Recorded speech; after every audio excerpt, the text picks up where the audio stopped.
اعوذ باللہ من الشیطان الرجیم بسم اللہ الرحمن الرحیم اللہم صلی علی محمد وعلی آل محمد۔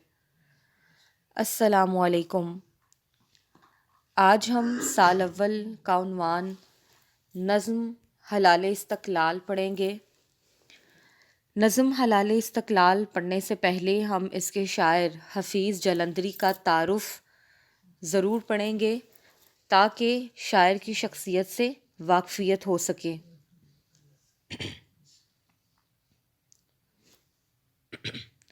حفیظ جلندری 1900 میں پیدا ہوئے اور 1982 میں ان کا انتقال ہوا۔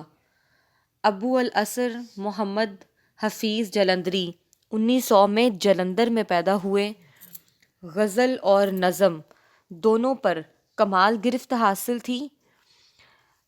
پاکستان کا جو قومی ترانہ ہے وہ بھی حفیظ جلندری کے ذہن رسا کا اعجاز ہے۔ حفیظ کی رومانویت کا ایک زاویہ اسلام اور مشاہیر اسلام، عرض وطن اور مشاہیر وطن کی محبت سے بھی عیاں ہے۔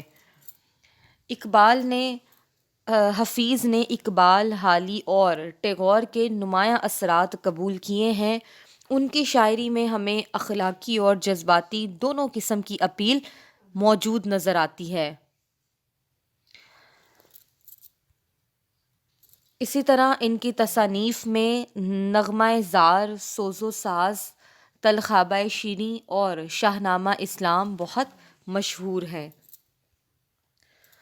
اس نظم کا خلاصہ کچھ یوں ہے۔ حفیظ جلندری فرماتے ہیں کہ یہ استقلال اور استحکام و ثبات کا پرچم ہے۔ سب سے پہلے ہم یہ استقلال اور استحکام و ثبات پڑھیں گے کہ استقلال کا مطلب ہے مستقل مزاجی یعنی ثابت قدم رہنا۔ استحکام کا مطلب ہے مضبوطی، پختگی۔ یہ پرچم ہمارے پاس شہیدوں اور غازیوں کی طرف سے دیا ہوا انعام کا پرچم ہے۔ ہلالی حنجر انشت شہادت کا اشارہ ہے۔ انشت شہادت یعنی ہمارے دائیں ہاتھ کی پہلی انگلی، کہ یہ جو ہلالی حنجر نظر آتا ہے یہ انشت شہادت، انشت یعنی دائیں ہاتھ کے انگوٹھے کی قریبی انگلی ہے۔ شہادت، انشت شہادت یعنی خدا کی وحدانیت اور رسول کی رسالت کی گواہی دینا، کہ جب ہم نماز کی حالت میں اپنے دائیں ہاتھ کی پہلی انگلی کو جو انگوٹھے کے دائیں جانب ہے اس کو جب بلند کرتے ہیں تو ہم اس بات کی گواہی دے رہے ہوتے ہیں کہ خدا کی وحدانیت اور رسول اللہ صلی اللہ علیہ وآلہ وسلم کی رسالت کی پیروی کرنے والے ہیں۔ یعنی دوران نماز وہ انگلی جو خدا کی یکتائی اور رسول محمدی صلی اللہ علیہ وآلہ وسلم کے اظہار کے لیے بلند کی جاتی ہے۔ کہ بتایا جو پرچم کے اوپر ہلالی خنجر یعنی ہلال 14ویں کے چاند کی طرح کا جو ایک خنجر نما نشان نظر آتا ہے وہ انشت شہادت کا اشارہ ہے۔ فلک پر یہ سیف اللہ کا عکس ہے۔ ہلالی خنجر شہداء کی طرف سے عطا کیا ہوا تحفہ ہے۔ شہیدوں نے اپنی جان کا نذرانہ پیش کر کے یہ تحفہ ہمیں عنایت کیا ہے۔ یہ حضرت امام حسین رضی اللہ تعالیٰ عنہ کی سیرت پاک کا پرچم ہے۔ یہ محمد بن قاسم، محمود غزنوی، طارق بن زیاد اور سلطان صلاح الدین ایوبی کے پرچموں کے مشابہ ہے، یعنی ان کی مانند ہے، مشابہ ہے۔ یہ وہ پرچم ہے جسے دنیا میں فتح کامرانی کے نشان کے طور پر پیش کیا جاتا ہے، کہ جہاں بھی دنیا میں فتح و کامرانی ہو یا جب یہ پرچم لہرایا جاتا ہے تو اس بات کی گواہی ہے کہ فتح و کامرانی نصیب ہوئی ہے۔ یہ زمین والوں پر اللہ تعالیٰ کی رحمت ہے اور آسمان کی جانب سے ملنے والی خوشخبری ہے۔ یہ پرچم دراصل ہماری عظیم الشان اسلامی روایات کا عینی شاہد ہے کہ کس طرح سے ہماری عظیم الشان روایات جو ہیں وہ کامیاب و کامران ہوئیں۔ وہ وقت دور نہیں جب یہ پرچم ساری دنیا میں لہرایا جائے گا اور یہی پرچم پاکستان کے استقلال کا ثبوت ہے۔ جی، یہ ہم نے اس نظم کا خلاصہ پڑھا. اب خلال استقلال نظم کا ایک پس منظر موجود ہے جو آپ کو سامنے اسکرین پر بھی نظر آ رہا ہوگا. آپ نے اس پس منظر کو سننا ہے، سمجھنا ہے، تاکہ آیا یہ نظم لکھنے کے پیچھے حفیظ جلندری کا کیا مقصد کار فرما تھا آپ پر عیاں ہو سکے. پس منظر کچھ ایسے ہے کہ 6 ستمبر 1965 کو بھارتی فوج نے رات 3 بجے جنرل چودھری کی قیادت میں بزدلوں کی طرح لاہور کی سرحد پر بغیر اعلان جنگ کیے حملہ کر دیا. اب خوش قسمتی سے بلوچ رجمنٹ ابھی بیدار ہی تھا، یعنی ابھی جاگا ہوا تھا، کہ جس نے پاک فوج سے فوراً امداد طلب کر لی. اب بھارت برکی سیکٹر اور واگا سیکٹر تک BRB نہر تک پہنچنے میں کامیاب ہو گیا، لیکن 6 ستمبر سے 26 ستمبر تک کی بھرپور کوشش کے باوجود وہ لاہور پر قابض نہ ہو سکا. یہ بھارت کی طرف سے پہلا بلکہ بہت دفعہ یہ ایسا ہوتا رہا، لیکن یہ بہت بڑا جو ہے وہ مطلب پاکستان بننے کے بعد 1947 کے بعد جو جنگ تھی وہ 1965 کی تھی، جو بغیر بتائے اعلان کا جنگ کیے بغیر بھارت والوں نے حملے کرنے شروع کر دیے، اور 3 جگہوں کو جو ہے وہ نشانہ بنایا گیا تاکہ وہاں پر کمزوری کو ظاہر کر سکیں. سب سے پہلے جب وہ لاہور پر حملہ کرتے ہیں تو خوش قسمت اس بات میں تھی کہ بلوچ رجمنٹ جو کہ جاگا ہوا تھا اس نے فوراً سے پاک فوج سے امداد طلب کر لی، اور اس طرح جو ہے وہ لاہور پر قابض نہ ہو سکے. بے شمار کوششوں کے باوجود بھارت کی جو فوج ہے وہ لاہور پر قابض نہ ہو سکی. 7 ستمبر کو بھارتی آرمی نے سیالکوٹ پر 600 ٹینکوں کے ساتھ حملہ کر دیا. سیالکوٹ یعنی چونڈا سیکٹر پر وہ 600 ٹینکوں کے ساتھ حملہ کر دیتے ہیں، لیکن فقط 3 دن بعد بھارتی کمانڈر ان چیف نے یہ ناقابل یقین خبر سنی کہ اس کے جدید ترین جو T-55 روسی ٹینک ہیں وہ مکمل طور پر تباہ ہو چکے ہیں، وہ بھی صرف اس حریف کے ہاتھوں جس کے پاس صرف 150 ٹینک تھے. یعنی جب وہ سیالکوٹ چونڈا سیکٹر پر 600 ٹینکوں کے ساتھ حملہ کرتے ہیں تو سیالکوٹ کی فوج کے پاس صرف 150 ٹینک موجود تھے جس کے ساتھ انہوں نے حملہ کیا، اور یہ دنیا کی غالباً دوسری بڑی ٹینکوں کی جنگ جو ہے وہ کہلائی گئی. پہلی یا دوسری غالباً سب سے بڑی ٹینکوں کی جنگ جو ہے وہ ہوئی. اب انہوں نے سیالکوٹ چونڈا سیکٹر کی فوج نے صرف 150 ٹینکوں کے ساتھ مقابلہ کیا اور ان کے 600 کے 600 ٹینک جو ہیں وہ بالکل تباہ و برباد کر دیے. اب اس کے بعد بھارتی فضائیہ نے جنرل سورن سنگھ کی قیادت میں کیا کیا کہ سرگودا ایئر بیس پر حملہ کر دیا، جہاں MM عالم نے بیک وقت 6 طیارے تباہ کر کے عالمی ریکارڈ قائم کیا اور بھارت کو وریتائے خیرت میں ڈال دیا.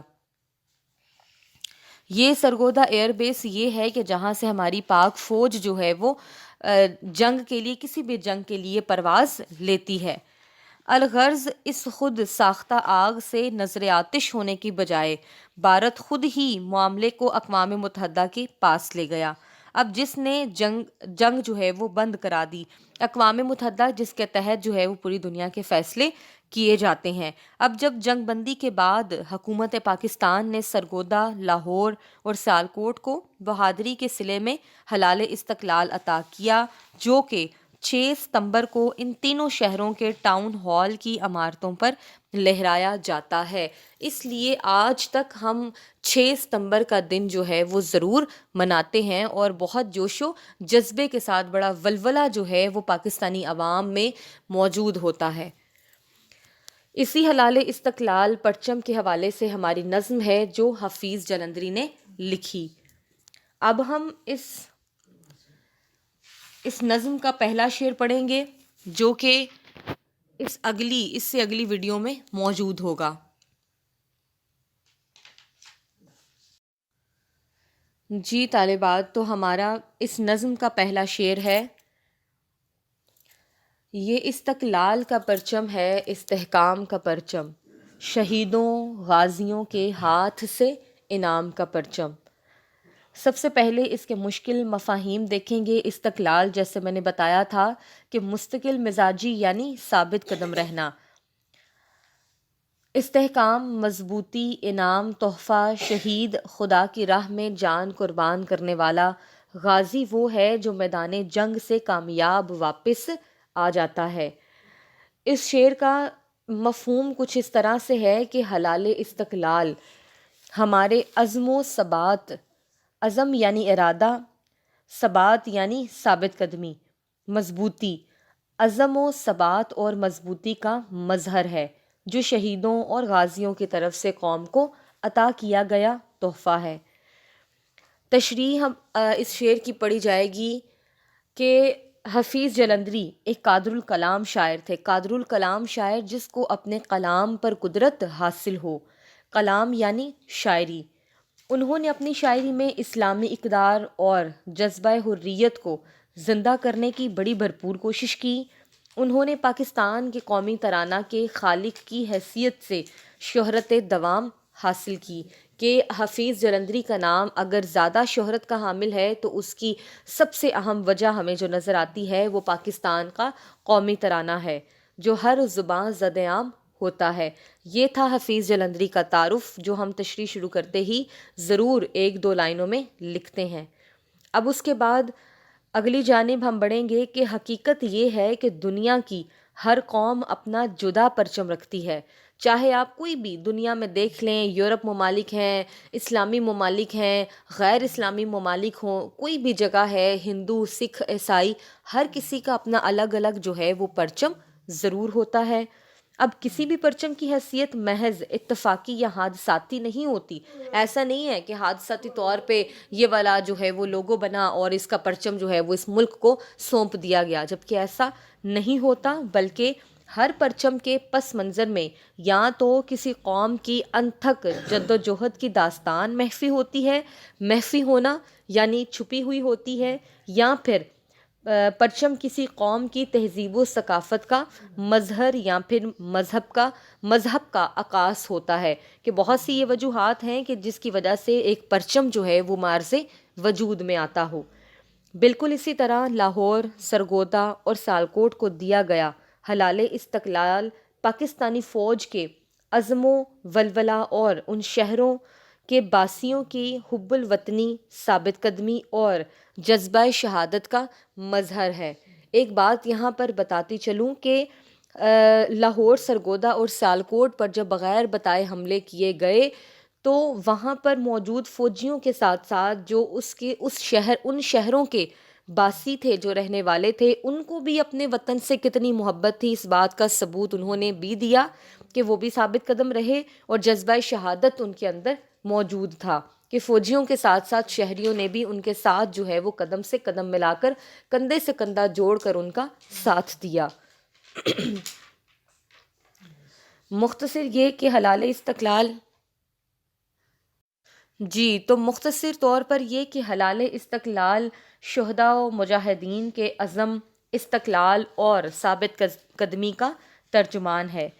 یہ پرچم پاکستانی مجاہدین کی طرف سے بھارتی نقصان کے سامنے ایک ثابت قدمی کا عکاس نظر آتا ہے کہ پاکستان کے ازلی دشمنوں کو یہ پیام دیتا ہے: توحید کی امانت سینوں میں ہے ہمارے، آسان نہیں مٹانا نام و نشاں ہمارا۔ مزید برآں یہ پرچم لاہور، سرگودا اور سیالکوٹ کے باسیوں کے دوران جنگ مستقل مزاجی اور ہمت پامردی کا بھی آئینہ دار ہے۔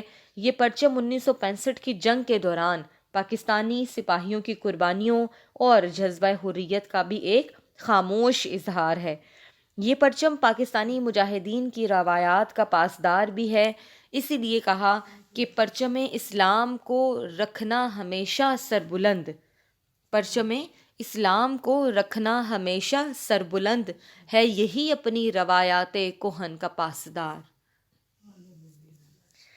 الغرض یہ پرچم جو ہے ہمارے جذبہ جہاد اور ایمان کی پائیداری کا بھی ضامن ہے، اس لیے کسی بھی پاکستانی کی اس پرچم سے محبت ایک فطری امر ہو سکتا ہے کہ قدرتی طور پر اگر ہمیں اس پرچم سے محبت ہے تو یہ ہمارا فطری امر ہے۔